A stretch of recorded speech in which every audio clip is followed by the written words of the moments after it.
हर किसी देश की ये कामना होती है कि एक जाति मजहब से ऊपर उठकर मानवता को एक बड़ा दर्जा दिया जाए। ऐसे में भारत के विभिन्न प्रांतों से राष्ट्रीय संस्कृति महोत्सव के रूप में इस बार मुंबई के आजाद मैदान में चल रहा रंगारंग कार्यक्रम, जहां भारत के विभिन्न कोनों से आए कलाकार रंगमंच पर अपनी कला के रंगों से भारत में बसी संस्कृति को अपने अलग ही अंदाज में पेश कर रहे हैं। तो ऐसे में आइए ले चलते हैं सीधा कार्यक्रम पे और बातचीत करते हैं वहां मौजूद कलाकारों और यूनियन मिनिस्टर कपिल मोरेश्वर पाटिल से।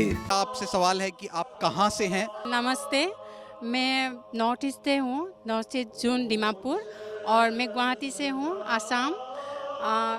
मेरा नाम स्मृति बोरेगी राभा। तो इस सांस्कृतिक कार्यक्रम में जो कि ये मुंबई के आज़ाद मैदान में आयोजित है, जिसमें कोशिश की जा रही है पूरे भारत को एक छत के नीचे लाने में, और जिसमें कल्चर अलग अलग वैरायटी ऑफ कल्चर्स जो कि भारत में बसते हैं, ऐसे में क्या कहना है इस प्रोग्राम को लेकर आपका? ये बहुत ही अच्छा प्रोग्राम है। वो जो हम लोग का कलाकार लोग हैं उन लोगों को स्पॉन्स कर रहे हैं, उन लोगों को एक इतना बड़ा मंच दे रहे हैं ये लोग, तो हम लोग उन लोगों के शुक्रगुजार हैं।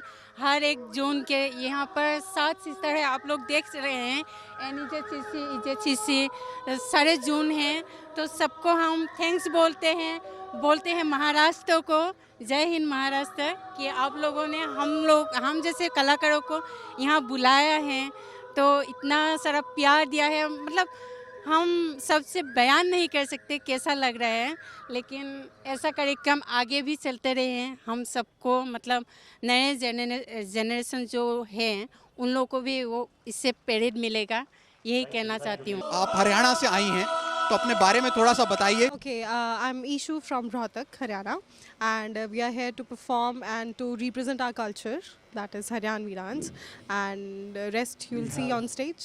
तो इस सांस्कृतिक कार्यक्रम में कैसा लग रहा है, जिसने भारत को के विभिन्न प्रांतों से आए सब लोगों को एक छत के नीचे जोड़ दिया है, क्या कहना है इसमें? I mean, it's mesmerizing. It's my first experience here, North Zone Cultural Program, but I'm mesmerized by seeing इतने सारे artists from all over India, and we are performing on one stage. It's really, मतलब, I mean, I feel proud. I'm a part of that. सबसे पहले तो बताइए आप कश्मीर में कहाँ से हैं? गाँव कदल बसन बाग, गाँव कदल बसन डिस्ट्रिक्ट श्रीनगर।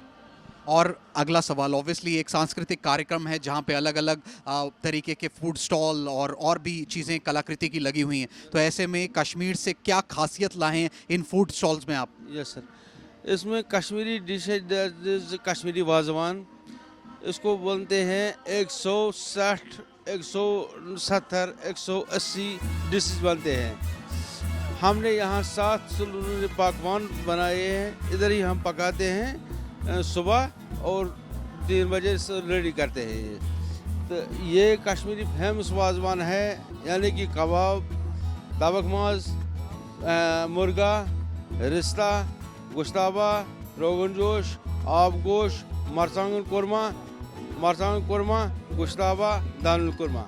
मेरा अगला जो सवाल जाता है, ऑब्वियसली ये एक ऐसा सांस्कृतिक कार्यक्रम है जिसने पूरे हिंदुस्तान को एक छत के नीचे ले आया, उसके बारे में क्या कहना है? वो तो बहुत अच्छा है, ये बहुत अच्छा कार्यक्रम है, क्योंकि उन्होंने हमें इंट्रोड्यूस किया, अभी तक किसी ने हमें इंट्रोड्यूस नहीं किया है, तो ये बहुत बढ़िया अच्छा लगा मुझे।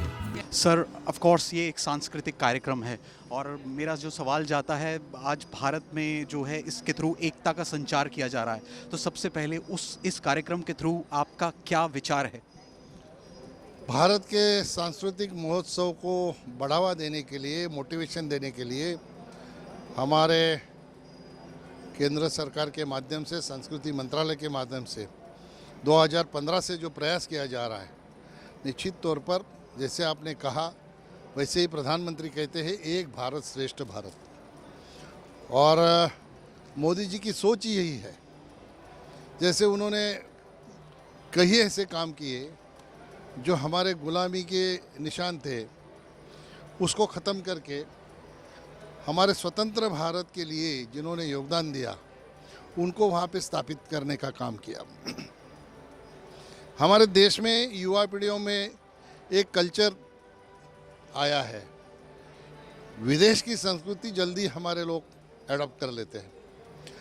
हालांकि हमारे संस्कृति का धरोहर इतना मजबूत है, इतना अच्छा है, जिसके तुलना में किसी की भी संस्कृति टिक नहीं पाएगी। लेकिन ये संस्कृति कहीं हमारे युवा, हमारे जो साथी हैं, दोस्त हैं, वो कहीं उनको भूल पड़ गई है क्या? इसलिए केंद्र सरकार के माध्यम से ये प्रयास हो रहा है कि हमारे देश के कोने कोने में जो आर्टिस्ट है, कलाकार हैं, जिनकी कला है, जो हमारे संस्कृति का धरोहर है, वो उनके माध्यम से यहाँ पे स्टॉल लगा के लोगों तक पहुँचाने का काम यहाँ पे हो रहा है। मैं आपके चैनल के माध्यम से मुंबई की जनता को, महाराष्ट्र की जनता को ये आह्वान करूँगा कि ज़्यादा से ज़्यादा लोग यहाँ पे आए। हमारे देश के हर एक राज्य की क्या क्या संस्कृति है, जैसे जहाँ पे हम खड़े हैं, ये हमारे पंढरपुर की वारी की संस्कृति है।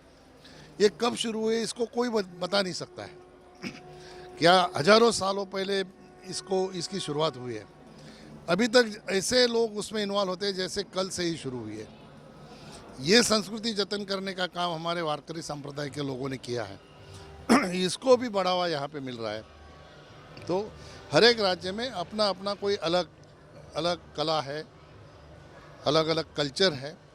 वो खाद्य कल्चर हो या और किसी माध्यम का कल्चर हो, तो वो सारा लोगों को एक जगह पे लाके हमारा सांस्कृतिक मंत्रालय एक कोशिश कर रहा है कि हमारे भारत की संस्कृति जतन हो। इसलिए लोगों ने ज़्यादा से ज़्यादा यहाँ पे आके उसको विजिट करके उसका आकलन करना चाहिए। इसलिए ये बहुत अच्छा प्रयास केंद्र सरकार के माध्यम से मोदी जी के नेतृत्व में हो। सर, ये तो एक केंद्रीय प्रयास है। अगर हम स्टेट गवर्नमेंट की बात करें तो स्टेट की तरफ से आगे जाकर के ऐसे प्रयासों में क्या चीज़ दिखने वाली है?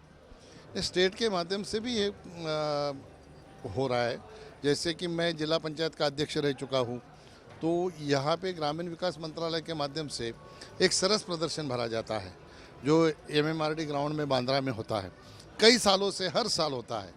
वहीं पे भी देश के हर एक राज्य के स्टॉल वहाँ पे आते हो, संस्कृति का जतन करने का काम करते। उसी तरह हर एक डिवीज़न में, एक डिवीज़न में 5 डिस्ट्रिक्ट है, और डिवीज़न में महाराष्ट्र की संस्कृति, महाराष्ट्र के युवाओं को उसकी जानकारी हो, इसलिए उसकी भी प्रदर्शनी होती रहती है। स्टेट गवर्नमेंट भी इसकी हमेशा पहल करती रहती है संस्कृति को जतन करने के लिए। अभी जहाँ पे खड़े हैं हम लोग, ये सारे जो स्टॉल है ये रिकमेंड किए स्टेट गवर्नमेंट ने। तो सेल्फ हेल्प ग्रुप हो, इंडिविजुअल हो, तो स्टेट गवर्नमेंट के माध्यम से जो चुने हुए लोग जो अच्छा संस्कृति को जतन करने का काम करते हैं, उनको यहाँ पे स्टॉल दे के ये लोगों तक पहुँचाने का काम यहाँ पे चल रहा है।